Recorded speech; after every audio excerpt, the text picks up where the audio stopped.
वही करना चाहिए। तो जय जगन्नाथ, अब जगन्नाथ जी का नाम लीजिए। कोई पूछ रहे हैं शिव सहस्त्र नाम, सब शिव सहस्त्र नाम पढ़िए। जो भी आपके पंच देवता में जो भी आपके आराध्य हैं उनका ही नाम जपिए। सब एक ही है, परब्रह्म एक ही है, वो अलग अलग सिर्फ रूप है। उनका नाम लीजिए, क्योंकि समय घनघोर आ रहा है और मलेच्छ आसुरी शक्तियां बढ़ रही है। तो उसका कोई समाधान नहीं है। उसका समाधान है कि आपको प्रभु नाम, धर्म के मार्ग पे चलिए, सत्य के मार्ग पे चलिए। आपके बच्चे भी फिर अच्छे बनेंगे, परिवार अच्छा बनेगा। नहीं तो संकट आता जाएगा। ये सही लोग बात है। पूछते हैं संदीप जी, लोग पूछते हैं कि हमें हमें हमें क्यों इतना वो होना चाहिए, हमें सेक्युलर होना चाहिए, सेक्युलर होने में परेशानी क्या है? उसमें परेशानी ये है, जैसे अभी हमारे जो धर्म स्थान है वो जा रहे हैं, हमारे जो पौराणिक मंदिर है वो खत्म हो रहे हैं। तो और लोगों को, कितने लोगों की कुंडलियां, जो मेरे पास क्लाइंट्स आते हैं मैं देखती हूँ, उनकी कुंडली में पितृ दोष होते हैं, सर्प दोष होते हैं, संतान दोष होते हैं। तो ये जो दोष होते हैं ये फैमिलीज में चले आ रहे होते हैं, क्योंकि पितृ दुखी है। कुल देवता, लोगों को, कई लोगों को अपने कुल देव का पता नहीं होता है, स्पेशली जो कन्वर्ट हो चुके होते हैं, जो परिस्थिति रही हो उनकी। तो ये सब के होने से जो पितृ हैं अगर वो दुखी हैं, तो हमारा जीवन और हमारे परिवार का ये पूरे, अगर जैसे हम एक फैमिली में देख ले तो फैमिली के हर मेंबर के कुंडली में हमें वो दोष दिखते हैं, मतलब पूरी फैमिली परेशान होती है, हर एक की कुंडली में वो कंसिस्टेंटली दिखता है। तो हमें अपने पितरों का तर्पण और तीर्थ स्थानों में जाकर के हमें देवों को तर्पण, पितरों को तर्पण, ब्राह्मणों को दान, देवताओं का की पूजा करना, ये सब करना हमारे हमारे धर्म में आता है, जैसे कि बताया गया है। पर अगर वो तीर्थ स्थान ही नहीं रहेंगे तो हम अपने कर्तव्यों का पालन कैसे कर पाएंगे? ये मुझे परेशानी दिखती है।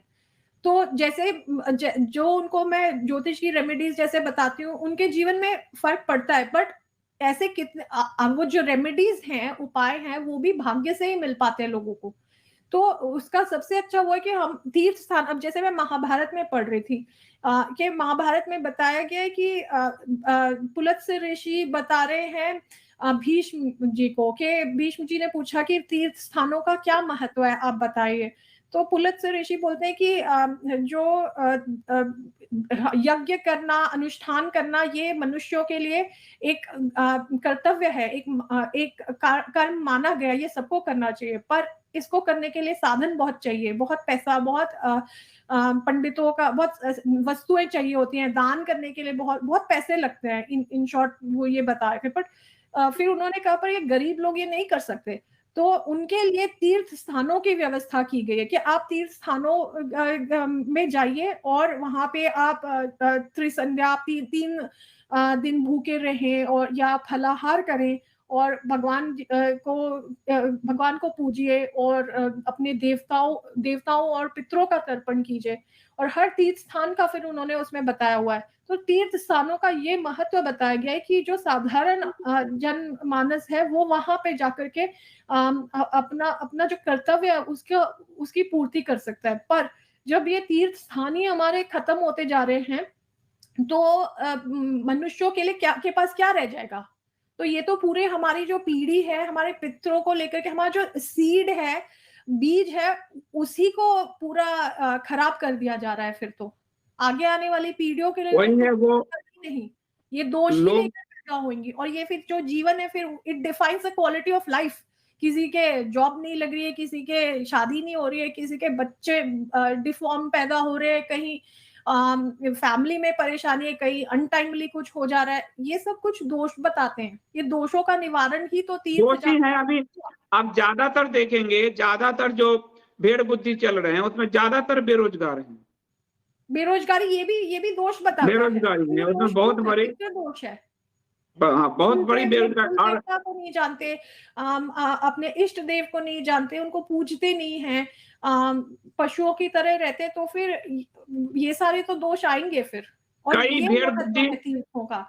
भेड़ बुद्धि जो परिवार में जगा रहे हैं पॉलिटिकल नाम पे, देख रहा हूँ पति इधर जा रहा है, पत्नी उधर जा रहा है, पूरा परिवार व्यवस्था ध्वस्त हो चुका है, पूरा परिवार व्यवस्था। ये तो बस अभी जो इस तरह नौकरी की और कर। मूवीज आनी है इस वर्ष, तो अभी और भी आएंगी। In outside influence in entertainment industry वही बता रहा है कि सनातन मूल्यों के विपरीत जो नैरेटिव्स है वो पुश किए जाएंगे। सही बात है। तो बहुत बहुत धन्यवाद श्वेता जी, बहुत बहुत धन्यवाद। आज आपने 2 घंटे, पौने 2 घंटे समय निकाले और ये पूरे पैक्ड एकदम इस साल का हो गया। अब लोग जिस नजरिए से इसको देखना चाहें, कोई साइंस के नजरिए से, कोई एंटरटेनमेंट के नजरिए से, कोई शासन के नजरिए से, पॉलिटिक्स के नजरिए से, वो इसको देखे और फिर वो आप उसके हिसाब से आप अपना भविष्य फल निकालें, कैसा साल रहेगा या उसका आकलन करें। तो ये 24 पर जो है ये आपका श्वेता जी का हमारा बहुत जो अच्छा हिंदू न्यू ईयर है वो तो अप्रैल में आ रहा है, ठीक है। ये तो इंग्लिश कैलेंडर के हिसाब से देखा हमने। हमारा हिंदू न्यू ईयर तो ये नहीं आता नववर्ष, वो तो अप्रैल में है, 8-9 अप्रैल को। तो फिर अप्रैल में एक बार हम लोग देख लेंगे। अप्रैल में मुझे लगता है चुनाव चल रहा होगा, चुनाव चल रहा होगा। अप्रैल में तो चुनाव ही चल रहा होगा, ठीक बात है। मई में नई सरकार बनेगी, तो अप्रैल में फिर हम लोगों का जो नया साल होगा। तो बाकी मेरा आप सबसे यही बात कहना है कि कुछ भी हो, राम मंदिर भगवान राम प्रतिष्ठित हो रहे हैं, तो उसमें आप बिल्कुल ऐसा ना सोचें कि हम जैसे जिसको भी मिला है कि हम नहीं जाएं या उसका विरोध करें। राम मंदिर का विरोध मत कीजिए, आपको नेता व्यक्ति का विरोध है जी। जो धर्म की मर्यादा तोड़ रहे हैं। लेकिन वहां अगर राम मंदिर स्थापित हो रहे हैं और कल को मंत्रोच्चारण से धीरे धीरे उसमें राम की प्राण प्रतिष्ठा हो जाएगी। मंत्र ही प्राण प्रतिष्ठा करते हैं, तो मंत्रों से हो जाएगा। अभी अगर ऐसा होगा, उसके बाद भी वहाँ पुजारी में अच्छे भर्ती हुए हैं, परीक्षा लेकर हमारी है देव के प्रति, बाकी तो सब नॉइज है। ये तो हमारे देव के साथ में पर्सनल एक इसलिए कई लोग कहते हैं, मैंने कहा आप अपना दावा मत छोड़िए, क्योंकि आपको शंकराचार्यों के कारण मिला है। वो दिखावे में आप जो है उसमें मत फंसिए और आप वहां बिल्कुल जाइए। 22 तक मत जाइए, 22 को भीड़ है, 22 के बाद जरूर जाइए, दर्शन कीजिए और प्राण प्रतिष्ठा जितना मंत्र जितने लोग जाएंगे उतना ही प्राण प्रतिष्ठा भगवान का वहां होगा। राम जी का तो नाम ही इतना पवित्र है, हम नाम ले ले तो इसलिए ये मत सोचिए कि किसी ने मलेच्छ वहां किया है, स्वाभाविक मलेच्छ किया है, तो लेकिन अब उसकी जो रोज की सफाई होगी, बढ़ानी चाहिए ना हमें और अच्छी ऑरा करनी चाहिए। वहाँ जो गर्भगृह है उसको मलेच्छ ने बनाया है, इसमें कोई डाउट नहीं। लेकिन वहाँ जो मंत्र होंगे, उसका वहाँ धुलाई होगा, गंगा जल से धुलाई होगा, भगवान को प्रसाद आदि चढ़ेगा, तो वो धीरे धीरे वो खत्म हो जाएगा, मलेच्छ वृत्ति खत्म हो जाएगी। तो इसलिए आप लोग राम जी के अयोध्या, और राम जी आपके पूर्वजों ने बैटल लड़ा है, आपके पूर्वजों ने लड़ाई लड़ी है, उस पर अपने अधिकार मत छोड़िए। संघियों की बकौती नहीं है, संघियों की कोई भूमिका नहीं है, ये हिंदू धर्म के लोगों की भूमिका है। पूरे कोर्ट में और 79 युद्ध लड़े गए, उसमें भी संघी नहीं थे, और कोर्ट में भी युद्ध लड़े गए, उसमें भी संघी नहीं थे, बस ये नाम से बनाए हैं। लेकिन मैंने आपको पहले भी कहा कि कोई भगवान का मंदिर ऐसे भी बना देता है तो उसको पुण्य लगता है, इसलिए भाजपा को पुण्य लगा। मैं बार बार आपसे कह रहा हूँ, सुग्रीव को मेजॉरिटी से आएगी। सुग्रीव को भी भगवान ने राम ने राजा बनाया था, विभीषण को भगवान राम ने राजा बनाया था। तो भाजपा ने भी चूंकि राम मंदिर को मुद्दा बनाया, इसलिए उसको सत्ता दिया, राजा बनाया। कोई कैसे भी कर देगा राम मंदिर का, उसको उसका फल मिलेगा। अग्नि पुराण में लिखा हुआ है ये बात। मंदिर का कोई कैसे भी निर्माण करवा देता है, उसको उसका फल। उस दिन मैं अग्नि पुराण पे बता रहा था तो भी ये लाइन बोला था मैंने, तो मैं बहुत निष्पक्ष बोलता हूँ, उसका फल उसको मिलेगा।